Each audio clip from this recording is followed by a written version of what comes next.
Hello, les super coachs. Bonsoir, bonsoir à tous. Alors, quelques clés pour développer et sécuriser son patrimoine. Bonsoir à tous, j'espère que vous allez bien. J'espère que vous avez commencé une excellente semaine. En tout cas, ce soir, moi, je suis vraiment contente je viens encore devant vous et je ne suis pas seule. Donc, si vous êtes avec nous, mettez-nous hashtag live. Et si vous regardez cette vidéo en replay, mettez-nous hashtag replay. Ça nous permettra tout simplement de voir que vous êtes venu et de vous faire tout simplement un petit coucou. Si c'est la première fois que vous tombez sur mon profil, alors moi, c'est Coco Amélie Denke. Je suis consultante business. J'aide les coachs, les thérapeutes à attirer et à convertir leurs prospects en clients grâce à ma méthode Oprah. Ce soir, je ne vais pas rentrer dans la méthode Oprah. Dans tous les cas, j'aide les coachs à développer très rapidement leur activité en utilisant le marketing digital, tout simplement. Voilà, ce soir, je suis avec un expert en gestion. Il est conseiller en gestion du patrimoine et c'est lui justement qui va vous partager les clés du succès, si je peux dire ça ainsi. Bienvenue à toi, Laurent. Je te laisse la parole pour que tu puisses te présenter. Écoute, merci Amélie, merci pour cette invitation. Écoutez, bonjour à toutes et à tous. Donc, Laurent Vichy, donc j'ai 39 ans, je suis conseiller en gestion de patrimoine. Donc, rapidement, si je résume un peu le parcours que j'ai eu, le parcours professionnel, donc j'étais dans le domaine comptable pendant quasiment 15 ans, à la fois en cabinet d'expertise comptable et après en cabinet d'avocat. Et donc, j'étais toujours intéressé par la gestion de patrimoine, par les marchés financiers, l'immobilier. Et je me suis lancé dans cette activité donc l'année dernière. Et voilà. Et donc aujourd'hui, le but, c'est vraiment de sensibiliser les personnes euh, à développer, à avoir cette démarche de développement de leur patrimoine et de leur expliquer, de démocratiser un petit peu la gestion de patrimoine. Très bien. Alors, j'aime beaucoup le mot démocratiser, effectivement. En parlant de démocratiser, justement, dis-nous alors qui est concerné au fait par la gestion du patrimoine. Finalement, tout le monde est concerné par la gestion de son patrimoine. Les cibles, on va retrouver les particuliers, donc c'est-à-dire finalement un peu tout le monde. Et après, on aura aussi les chefs d'entreprise, les professions libérales où il y aura des problématiques liées à leur statut de chef d'entreprise ou de profession libérale, justement. Mais finalement, ça s'adresse à tout le monde. Et en fait, à partir du moment, c'est plus en fait une démarche et un état d'esprit en se disant, bah voilà, j'ai envie de construire quelque chose, de sécuriser mon avenir, de répondre à différentes problématiques, la retraite, les études des enfants, etc. Et donc, comme j'ai envie de répondre à ces problématiques, ben, je veux mettre en place des actions qui me permettront sereinement de répondre à tous ces objectifs, en fait. Et le conseiller en gestion de patrimoine, son rôle, c'est de vous aider justement à remplir ces objectifs.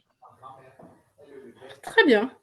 Alors, j'espère que vous avez bien compris, en tout cas, mes super coachs, si vous, comment je peux dire ça, si vous avez cette envie, si vous voulez construire vraiment un patrimoine pour votre futur, pour vous-même ou encore pour vos enfants, en tout cas, vous êtes au bon endroit. Et comme l'a expliqué Laurent tout à l'heure et de ce que je comprends également, au fait, finalement, la gestion du patrimoine concerne tout le monde.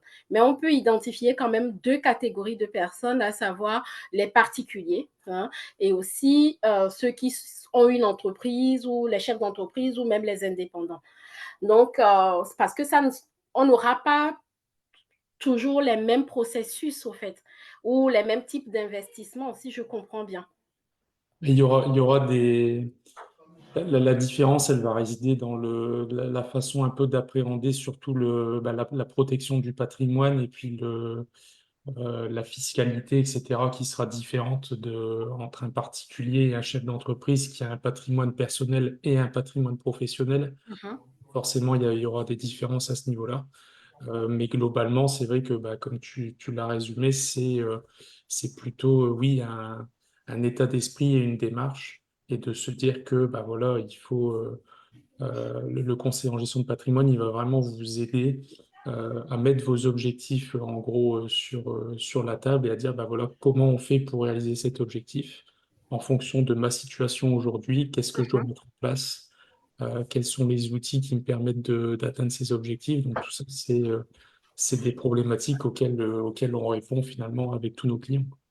Super, super. Alors, je vais faire une petite pause pour souhaiter la bienvenue à tous ceux qui nous suivent. Là, je vois qu'il y a Dr Patricia depuis l'Allemagne et puis Jenny également depuis La Rochelle. En tout cas, vraiment, installez-vous confortablement. Mettez-nous hashtag live si vous êtes avec nous, hein. Ça permettra aussi, surtout à Facebook, de faire remonter le live parce que c'est une question qui intéresse tout le monde. Il est très bien de commencer un business en ligne. En tout cas, moi, je parle en tant qu'indépendant.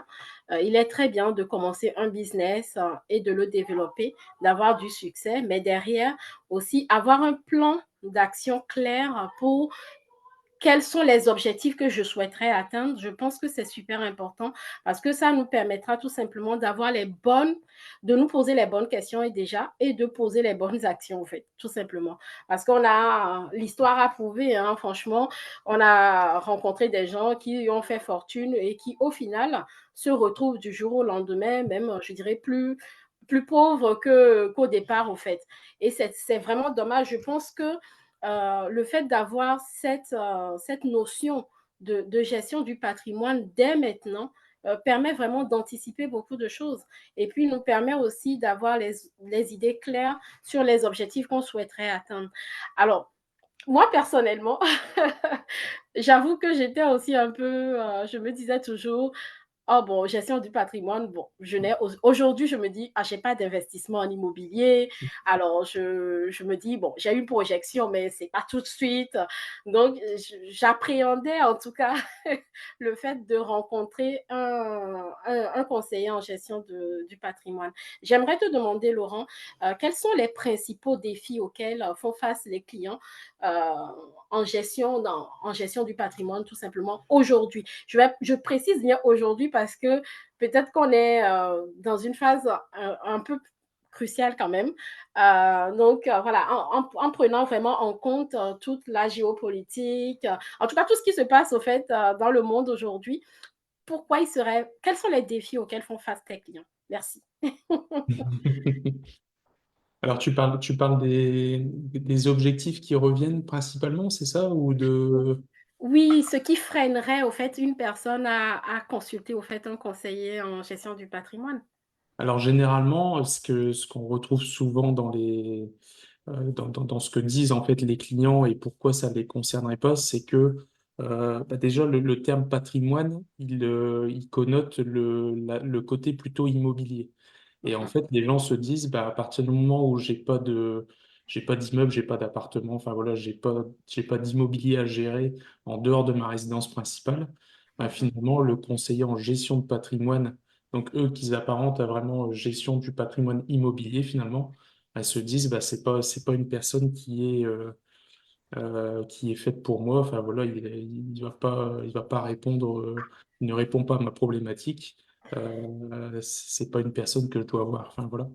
Et après, le deuxième gros frein qu'on rencontre, peut-être encore plus que le premier, c'est le conseiller en gestion de patrimoine est réservé à une élite, entre guillemets, donc à des personnes qui ont de très gros revenus, un très gros patrimoine, et qui doivent vraiment mettre en place des stratégies bien spécifiques pour gérer leur patrimoine. Alors oui, le conseiller en gestion de patrimoine il peut répondre forcément à ces personnes, mais il est ouvert aussi à bien d'autres personnes, et heureusement, puisque sinon, c'est vrai que bah, personne n'aurait vraiment accès à ces prestations, Et donc, le but, bah, c'est vraiment comme on le fait depuis tout à l'heure, de dire à tout le monde que, bah oui, allez voir un conseiller en gestion de patrimoine, exposer votre situation, vos objectifs, etc. Et il pourra vous aider, quel que soit le niveau, entre guillemets, où vous êtes et ce que vous voulez mettre en place et vos capacités. Il pourra de toute façon vous donner déjà des clés pour avancer et après, pour pouvoir progresser petit à petit dans votre parcours de construction et de développement de votre patrimoine. Super, waouh! Alors, je ne sais pas si vous suivez vraiment bien, ce que nous partage vraiment Laurent ce soir. J'en profite pour dire, bienvenue à la coach, Pulchérie, bienvenue coach, Jocelyne, bonsoir, j'espère que tu vas bien. Alors, il y a des questions qui commencent déjà par arriver et Jocelyne qui nous dit, «Qu'est-ce qui entre dans le patrimoine? Par où on peut commencer?» pour avoir un patrimoine? Franchement, merci beaucoup pour cette question. Euh, donc voilà, ça. Et puis, ben, je m'adresse également à toutes les autres personnes. N'hésitez vraiment pas à poser toutes vos questions à Laurent. Il est vraiment à l'écoute et il est là aussi, justement, pour nous parler ben, de la construction, du développement du patrimoine et ben, comment est-ce qu'on le sécurise après. Donc là, de ce que tu viens de nous partager, Laurent, je comprends que la gestion du patrimoine ne se limite pas qu'à l'immobilier Oui, et que absolument. toute personne, en tout cas, bah oui, toute personne peut y penser, de toute façon. Mm, mm. Toute personne peut y penser. Donc ça, je pense que c'est euh, pour moi, et puis je pense que pour beaucoup aussi, ouf, en fait, moi aussi, je peux penser dès maintenant à construire mon patrimoine. Alors, je te laisse répondre tout simplement à la question de Jocelyne. Je pense on y arrivait de toute façon aux solutions que tu proposes. Donc, elle nous dit ben, qu'est-ce qui entre dans le patrimoine, à part l'immobilier, et puis par où commencer pour avoir un patrimoine. Alors en fait, on va retrouver finalement deux grandes familles entre guillemets d'investissement. Donc il y aura forcément la partie immobilier qui en fait partie, mais après il y aura toute la partie financière et toute la partie placement financier dans lequel on va retrouver bah, les actions, les obligations, enfin voilà tous les supports un peu financiers qu'on connaît aujourd'hui. Ça sera vraiment les deux gros piliers de la construction de patrimoine, donc chacun avec forcément des avantages et des limites, mais ce qui est bien, c'est que bah, en fait, si on construit son patrimoine de façon méthodique et diversifiée, bah, en fait, et équilibrée, on va tirer avantage un peu de ces deux gros pôles de développement patrimoniaux. Donc, il faut les utiliser tous les deux. Et donc, du coup, bah, pareil, le conseiller en gestion de patrimoine, il va être là pour vous dire plutôt vers quoi aller en fonction aussi des objectifs que vous avez, puisque l'immobilier ne va pas répondre forcément aux mêmes objectifs que les placements un peu plus financiers, capitalisants, que sont les actions, les obligations, ou enfin voilà, tout ce qui peut être placement coté en bourse, entre guillemets.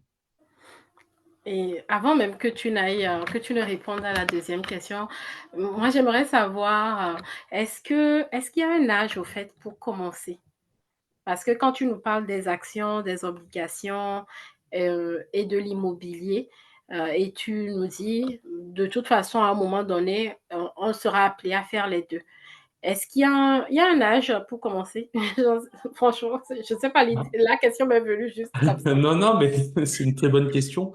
Et je te répondrai que bah, finalement, à partir du moment où tu rentres dans la vie active, donc que ça soit salariat, chef d'entreprise, freelance, enfin voilà, quel que soit le statut que tu as et que tu commences à générer des revenus, que tu commences à avoir une capacité d'épargne mensuelle, etc., des revenus récurrents et une certaine sécurité à ce niveau-là, bah, tu peux commencer à construire un petit peu cette pyramide alors que je vais peut-être présenter maintenant, du coup.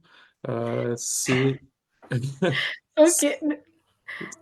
En attendant que tu partages ton écran, en tout cas, je vois quand même un début de stratégie dans ce que tu viens de partager. C'est dans le sens où tu nous dis, du moment où on commence par générer des revenus, on rentre dans la vie active, on commence par générer des revenus et des revenus récurrents. Et à côté, tu as parlé aussi d'une forme de sécurité. La sécurité, c'est pour parler, par exemple, de l'épargne de sécurité. Bon, il y a plusieurs expressions à cela. L'épargne de sécurité ou, je ne sais pas, une épargne pour faire face aux ouais, difficultés, aux épargne coûts de durs de la précaution, vie. oui, de précaution, de sécurité, ouais, effectivement, OK. c'est la même chose. Et du coup, donc, ce que je voulais vous présenter, donc, c'est cette pyramide du patrimoine. Et en fait, ça va illustrer un peu les différentes étapes et montrer que bah, voilà, en respectant ces étapes, on va pouvoir développer sereinement en fait son patrimoine.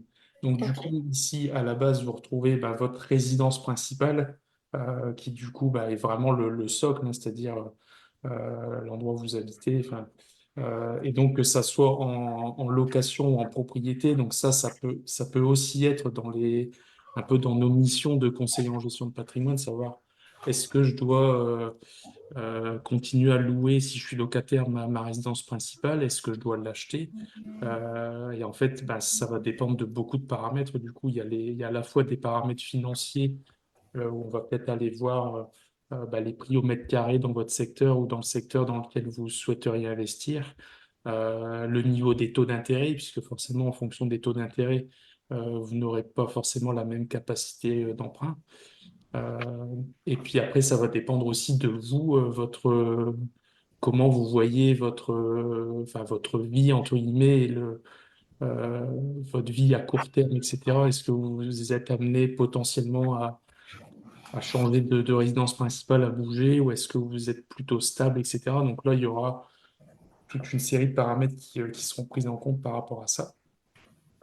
Et donc, une fois que ce socle de la résidence principale, une fois qu'on a terminé là-dessus, on a une chose qui est très importante, c'est la fameuse épargne de précaution. Donc, l'épargne de précaution, clairement, bah, ça va être une épargne de sécurité. On appelle ça aussi une épargne de sécurité. C'est, bah voilà, demain, il m'arrive un problème, comme il peut nous arriver à tous, hein. On a une voiture qui tombe en panne, on doit remplacer un appareil électroménager, etc. Enfin voilà, une grosse dépense qui nous tombe comme ça sans prévenir. Et du coup, bah, cette épargne de précaution va nous permettre de faire face à cet imprévu. Et donc, il est très important toujours d'avoir ce socle également. Parce que sinon, ça va nous mettre en difficulté justement sur les paliers qui sont au-dessus. Et donc, généralement, ce qu'on préconise, c'est de faire un peu un audit des dépenses régulières qu'on a sur l'année et de mettre de côté. Alors, après, ça dépend le profil de chaque personne, hein. Il y a des personnes qui vont mettre un peu moins, d'autres un peu plus, mais 3 mois, voire 6 mois de dépenses, ça permet quand même déjà de voir venir, comme on dit, et de faire face à ces dépenses. Et puis après, bah, quand on a vraiment ces deux socles qui sont atteints, on va pouvoir aller bah, justement aller investir, soit sur une partie donc immobilière qu'on a ici, ou alors soit sur une partie financière. Donc là, pareil, ça sera en fonction des objectifs de la personne. L'immobilier a de gros avantages et a quelques limites. Les actions, les marchés financiers, etc., la même chose. Mais en fait, le but, c'est vraiment qu'on aille investir dans des supports qui vous permettent de répondre à vos objectifs. Donc ça, c'est notre travail préalable avec le client, de vraiment bien définir les objectifs. Euh, Qu'est-ce qu'il veut, à quelle échéance il veut remplir ses objectifs. Et en fonction de ça, ben, on va lui préconiser des solutions, que ce soit en immobilier ou que ce soit sur les marchés financiers. Donc ça, c'est vraiment les deux grandes familles d'actifs, on va dire. Et puis après, bah, on a un gros patrimoine et qu'on est bien investi sur ces deux gros supports, bah, on peut aller chercher des choses, entre guillemets, un peu plus exotiques, comme les crypto-monnaies, comme les placements alternatifs, l'or, l'argent, euh, les œuvres d'art, enfin voilà, tout ce qui est un peu placement alternatif et réserve de valeur finalement, euh, qui vont être vraiment au sommet de la pyramide. Donc voilà, donc en fait le but, c'est vrai que ce schéma, il résume bien en fait les différentes étapes. Euh, et du coup, le but, c'est bah, le plus rapidement possible de constituer cette grosse base avec la résidence principale et l'épargne de précaution. Et comme ça, bah, après, on peut commencer à investir, à diversifier nos investissements et à construire quelque chose avec des rendements qui sont un peu plus intéressants puisqu'on sera sur une optique un peu plus long terme. Donc, on va pouvoir prendre un peu plus de risques, mais du coup, on aura beaucoup plus de rendement potentiel et on développera plus rapidement son patrimoine. Waouh! Merci beaucoup pour cette pyramide du patrimoine que tu nous as proposé ce soir. Franchement, moi, personnellement, ça m'éclaire alors là à un point. Parce que généralement, aujourd'hui, avec les informations, les réseaux sociaux, on a vu pas mal de types d'investissements, genre crypto-monnaie, qui, comment dire, qui ont été vraiment divulgués, je dirais même un peu trop démocratisés, ce qui fait que beaucoup de personnes se sont ruées un peu sur ces opportunités en pensant que ce sont des investissements moins risqués. Mais là, je vois avec la pyramide que c'est tout au-dessus. C'est franchement, c'est, tant qu'on n'a pas toute cette base-là, inutile de mettre de l'argent dans la crypto-monnaie, par exemple. Je le dis pourquoi? Parce que la dernière fois, j'avais vu un post sur Facebook où un de mes mentors disait qu'une de ses coachées avait perdu 57 000 € dans la crypto-monnaie. Donc, du coup, tu vois, j'ai bien fait de ne pas voir cette, cette pyramide avant le live parce que je voulais le découvrir aussi bien, je voulais le découvrir en même temps que mes coachs, mais c'est très saisissant au fait. Il y a un processus et ce Exactement. processus, au fait, nous permet vraiment d'établir vraiment une base solide et ensuite de monter vraiment avec, en fonction des objectifs parce que tu l'as très bien rappelé tout le temps, c'est en fonction des objectifs de la personne qu'on déterminera, en tout cas, le processus effectif à mettre en place. Franchement, en tout cas pour moi, c'est très, très clair et je te remercie vraiment pour cette pyramide qui est très claire. Les super coachs, je ne sais pas si vous avez des questions. Bienvenue à la coach Anurada, bienvenue à Séverine. Je suis très honorée de vous avoir. Bienvenue à Serge également. En tout cas, si vous avez des questions, n'hésitez pas à nous les poser dans le chat. Jocelyne, coach Jocelyne, est-ce que tu as eu la réponse à ta question? En tout cas, par où commencer? Je pense qu'on a la réponse. Par où commencer? C'est vraiment, euh, tout commence par la résidence principale. Et même quand on est Exactement. locataire, c'est ça. Exactement. Il y a une chose sur la pyramide que tu ne nous as pas expliquée. Vas-y, dis-moi. C'est cette petite échelle que je vois là Sur le à côté? droite. Voilà, Oui. le court terme, moins de risques et le long terme, plus de risques. Bah, en fait, ça signifie que euh, en fait, la partie résidence principale, épargne de précaution, Ouais. c'est vraiment comme en fait, c'est les premières étapes que tu dois valider. Et du coup, bah, ça va être enfin, ça va être enfin, des objectifs et des prérequis vraiment à très court terme et qui Mhm. vont te mettre en sécurité. Donc, en fait, c'est pour ça que t'as le côté court terme et tu as le côté en fait qui n'est pas risqué puisque bah, tu auras ta résidence principale et ton épargne de précaution Bon, ça, c'est vrai que je ne l'ai pas précisé, mais en fait, l'épargne de précaution, c'est une épargne qui doit être disponible sur des livrets typiquement des livrets réglementés. Alors, on connaît tous le livret A, le livret de développement durable, le livret d'épargne populaire pour les personnes qui peuvent y souscrire. Mais en gros, l'objectif, c'est d'avoir cette épargne sur ces supports-là. Donc, c'est des supports donc réglementés par l'État. Donc, là-dessus, il n'y a aucun risque. C'est un rendement sûr. Euh, OK. et l'objectif, c'est que ça soit immédiatement disponible le jour où il t'arrive éventuellement ton coup dur et qui te permette d'y faire face immédiatement. Donc, c'est Mhm. pour ça qu'on a une partie donc vraiment à court terme et une partie qui n'est pas risquée non plus, puisqu'on est sur des supports qui sont pas risqués. Et après, forcément, plus on va monter dans la pyramide, plus on va aller sur des objectifs un peu plus long terme et potentiellement, plus on va être sur des supports un peu plus risqués forcément que ceux qui sont en dessous, puisque le but, ça va être d'avoir on appelle ça le couple en fait rendement-risque, c'est-à-dire que tu vas prendre un peu plus de risques sur ces investissements, mais potentiellement, tu vas avoir un rendement beaucoup plus important à moyen, voire long terme. Et c'est ça qui va vraiment te permettre de faire décoller et développer ton patrimoine pour tes objectifs, du coup, un peu plus long terme. Super. Merci beaucoup pour ces éclaircissements. Et du coup, aujourd'hui, qu'est-ce que toi, tu proposerais au fait à une personne qui souhaite, en tout cas, qui souhaite développer, commencer par construire son patrimoine et le sécuriser sur le long terme? Alors après, on va toujours se référer à cette pyramide. Donc après, ça va dépendre, voilà, si la personne, bon, si la personne a constitué sa résidence principale, a constitué son épargne de précaution. Mhm. Après, tout va se jouer aussi donc dans la définition des objectifs Oui, et aussi dans son profil.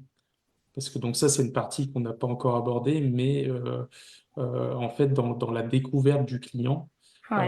on a aussi donc on a une grosse partie sur, en gros, l'audit complet de la personne, donc son patrimoine actuel, immobilier, financier, sa situation matrimoniale, marié, pacsé, enfant, pas d'enfant, célibataire, enfin voilà, tout ça, c'est des choses qu'on regarde également puisque ça a des incidences sur la gestion du patrimoine, la partie fiscale également qui rentre en jeu. Et donc, quand on a fait un petit peu le portrait robot, entre guillemets, de la personne à l'instant T, Mhm. et qu'on a défini les objectifs, il y aura aussi en fait un questionnaire de profil de risque. Et en fait, ce questionnaire, il est très important pour nous en tant que conseiller en gestion de patrimoine parce que ça va permettre de jauger un peu le niveau de risque que le client est capable de supporter, entre guillemets, quoi. Ouais. Je te prends un exemple concret. Demain, sur les marchés actions, bah voilà, on sait tous comment ça fonctionne.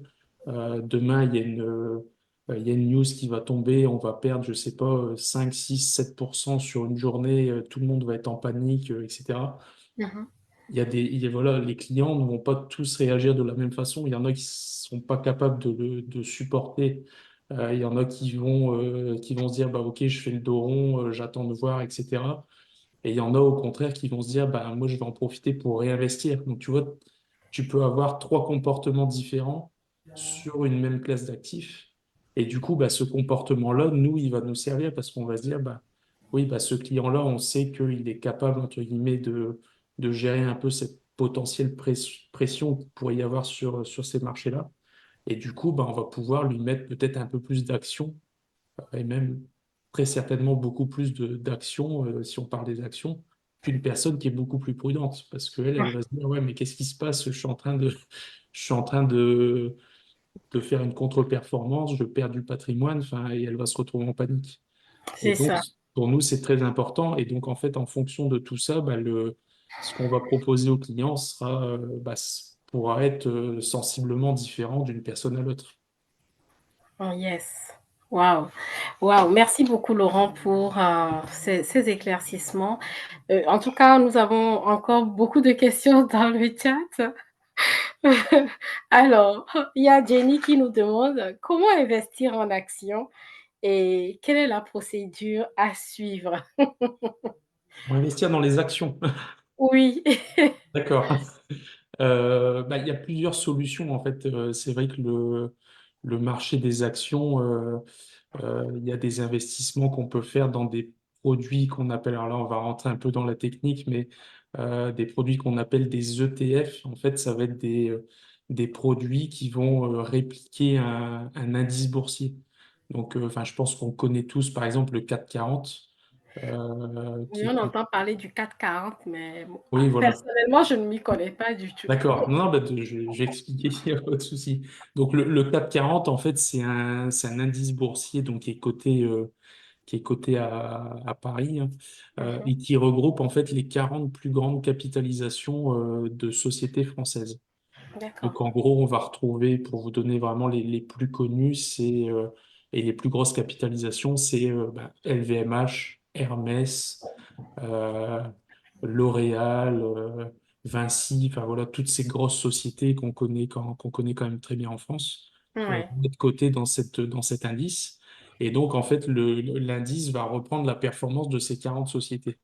Et donc, en fait, si on veut investir, mais sur énormément d'actions et ne pas choisir une seule action au risque justement voilà, de ne pas être assez diversifié et du coup d'avoir potentiellement plus de risques, il y a des outils qui nous permettent d'investir sur un indice complet avec un investissement assez faible, hein. Ça peut être quelques centaines d'euros, enfin voilà, c'est même parfois moins.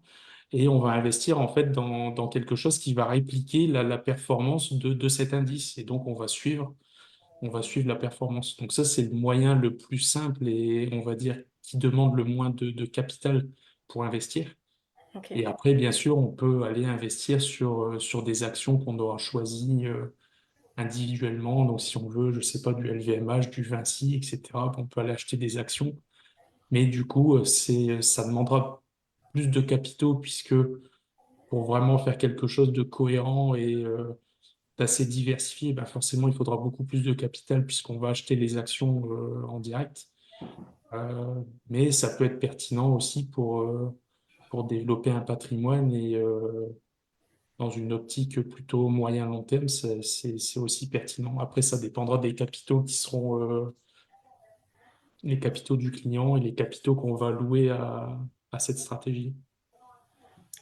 J'espère que Jenny a eu la réponse à sa question. Et dans tous les cas, je tiens à rappeler que Laurent, vous le retrouverez sur son profil Laurent Vichery, c'est sur Facebook. Vous tapez son nom tout simplement. Je l'ai tagué de toute façon en haut de ce live et vous le retrouverez tout simplement sur son profil. Et il y a une dernière question. Je ne sais pas si on va pouvoir rentrer dans ce détail-là. Autrement, je pense Ouais. que l'idée, c'est vraiment que vous vous rapprochiez de Laurent et de... Voilà, en tout cas, de toute façon, il vous dira la procédure à suivre. Donc, la question, c'est pouvez-vous réexpliquer ce qu'est un fonds en assurance vie, le troisième niveau, et quelle est la différence avec l'épargne de précaution?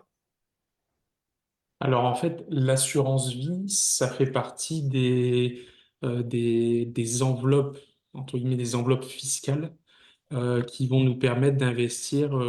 Ça peut être dans des actions, ça peut être dans des obligations, ça peut être aussi dans de l'immobilier, parce qu'on peut intégrer aussi de l'immobilier dans l'assurance vie. Mais en gros, ce qu'il faut comprendre, c'est que l'assurance vie, en fait, c'est un outil pour investir. C'est un peu comme ça parlera peut-être un peu plus aux personnes, mais le compte titre. Le compte titre, le plan épargne en action, le PEA, c'est un outil en fait pour investir dans des actions, même aussi dans les obligations ou dans des supports. Et en fait, l'assurance vie, c'est la même chose. C'est une enveloppe fiscale avec des règles fiscales, des impositions qui diffèrent en fonction de la durée. Enfin voilà, on ne va pas rentrer dans le détail du fonctionnement de l'assurance vie, mais en gros, c'est une enveloppe que l'État a créée il y a déjà pas mal de temps et qui nous permet en fait d'investir à des conditions fiscales quand même assez avantageuses, d'aller investir sur les marchés financiers et sur l'immobilier ou alors sur des fonds garantis. Alors peut-être que la personne parlait aussi des fonds en euros. qui apparaissent aussi dans la pyramide. En fait, le fonds en euros, euh, schématiquement, c'est un fonds qui va investir dans des emprunts d'État.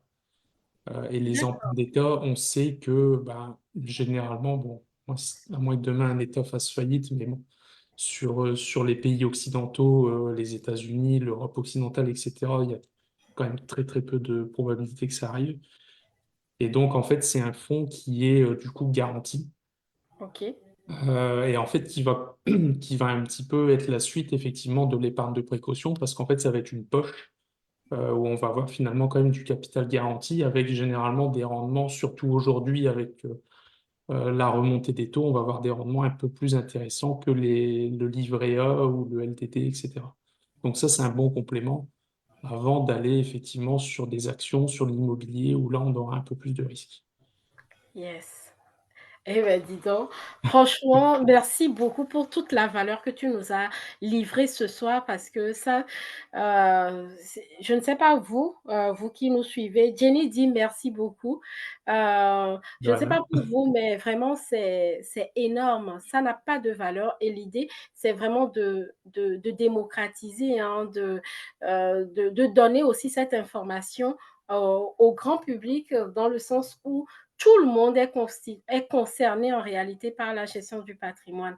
Et quand on a ces informations très tôt, au fait, ça nous permet tout simplement de savoir exactement où peut aller notre argent. Parce que généralement, on commence pas à travailler, on commence pas à gagner de l'argent, mais comme on n'est pas informé sur ces différentes possibilités, des fois, on fait un peu ce qu'on veut, au fait. Et des fois, on perd beaucoup d'argent avant d'avoir accès aux bonnes informations. Et vraiment, si ce live peut aider quelqu'un aujourd'hui à sortir vraiment de l'ignorance et à savoir vraiment quelles sont les actions à poser du moment où on a des revenus récurrents, franchement, en tout cas, moi, la première, j'en serais très reconnaissante et je pense que c'est le même sentiment que partage Laurent avec moi ce soir. Sinon, il ne serait pas là. Non, mais c'est vrai, comme tu disais, enfin, si je rebondis un peu sur ce que tu dis, c'est vrai que bah là, c'est vrai que le but ici, c'était de voir un peu, enfin, de donner les premières clés euh, Mhm. et de montrer aux personnes que voilà, en fait, c'est un processus finalement qu'il faut enclencher. Et après, bah, le but, c'est que nous, en tant que professionnels, bah, justement, on aide la personne à franchir un petit peu toutes ces étapes et à la sécuriser, parce que c'est vrai que le but aussi, c'est un peu de sécuriser son avenir financier, de se dire, bah voilà, mon épargne, elle va être allouée dans tel et tel actif et je sais pourquoi je vais sur tel ou tel actif parce que mon conseiller me l'a expliqué.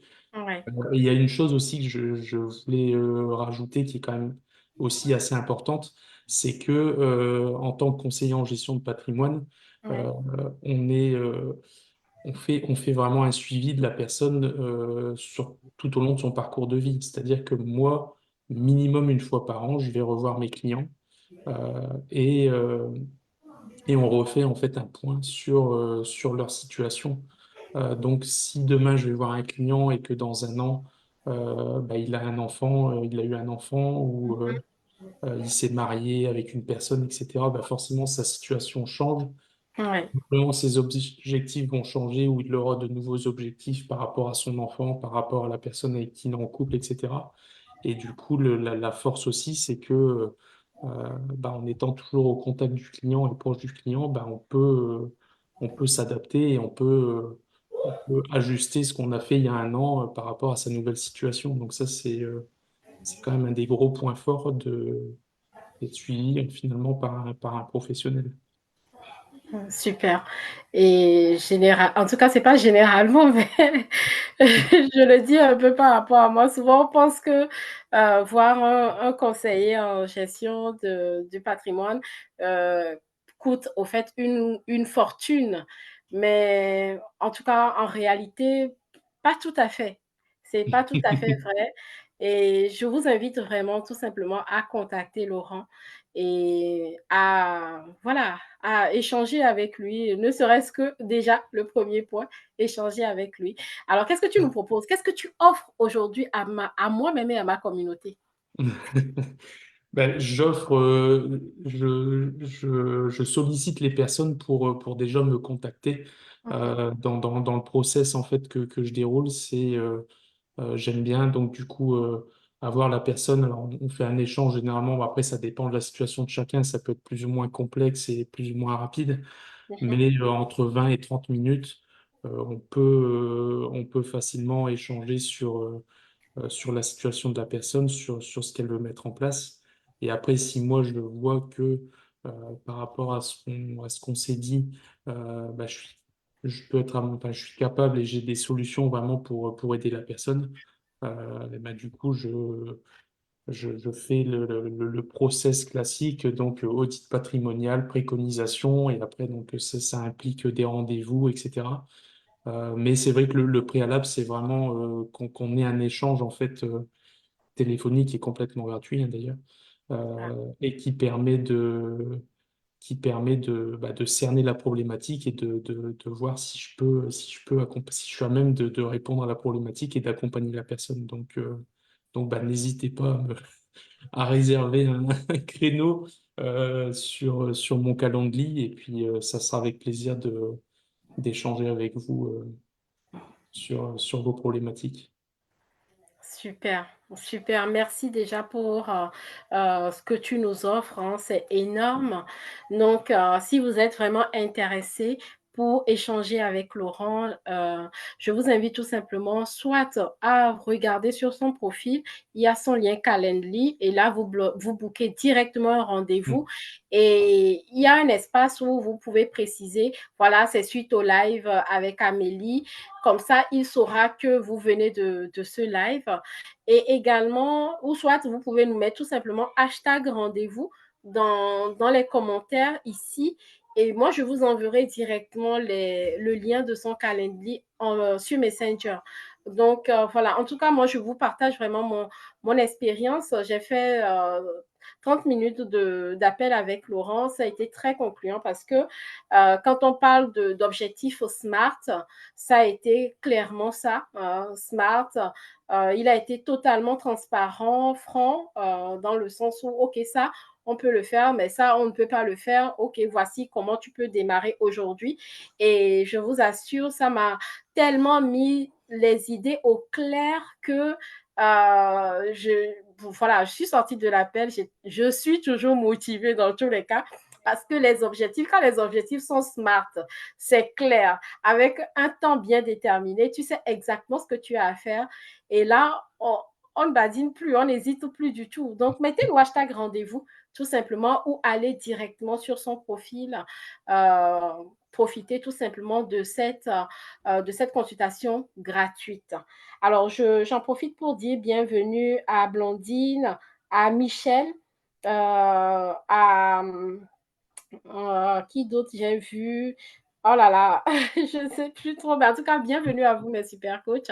Nous sommes arrivés pratiquement à la fin de ce live où on parle vraiment de la gestion du patrimoine. C'est un live hyper puissant. Je pense que je ne le laisserai pas très longtemps sur le profil. Alors, profitez-en. Vous l'avez toute la semaine. Je dirais jusqu'à vendredi parce que vendredi, j'ai une autre surprise pour vous. Il y a un autre live que je ferai avec un coach un life coach, un live vraiment puissant également. Donc, je vous laisse cette vidéo jusqu'à vendredi, mes super coachs. Et surtout, surtout, prenez ce rendez-vous. Ça va vous éclairer l'esprit et on part très, très loin, en fait, tout simplement. On part très, très loin.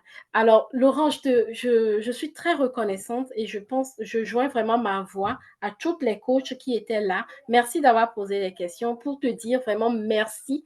Merci de partager tout cela avec nous. Quel conseil tu nous donnerais en mot de fin Mot pour de clôturer? fin.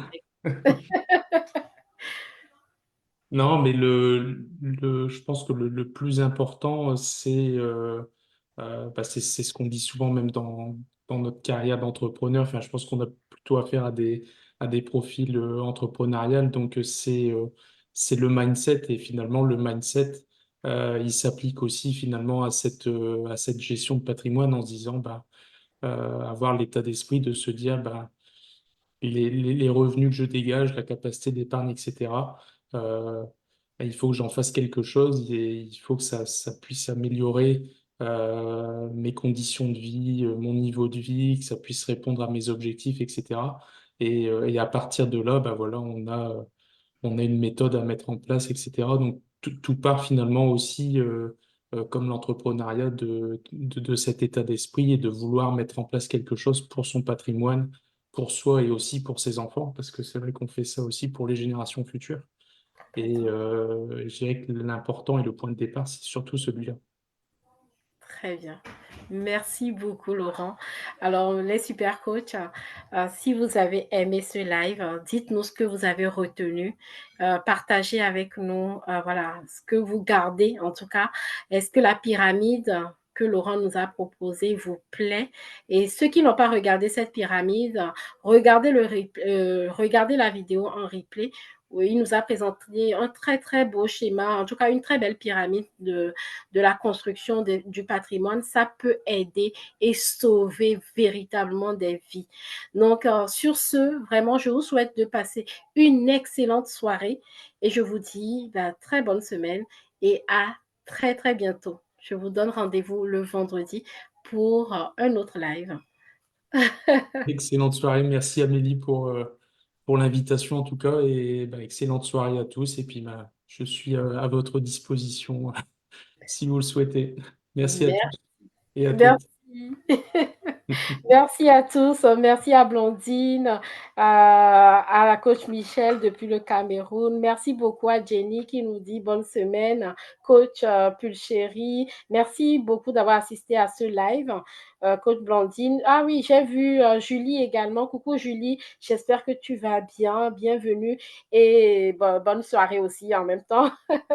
J'ai vu la coach Séverine, la coach Anurada. Merci beaucoup pour votre présence. Merci de participer comme vous avez l'habitude de le faire. Merci de rendre riche également ce moment. Merci beaucoup à la coach Jocelyne. Merci à Serge également depuis le Cameroun et également à Dr Patricia. Je vous souhaite de passer une excellente soirée et une excellente semaine. À très bientôt. À bientôt.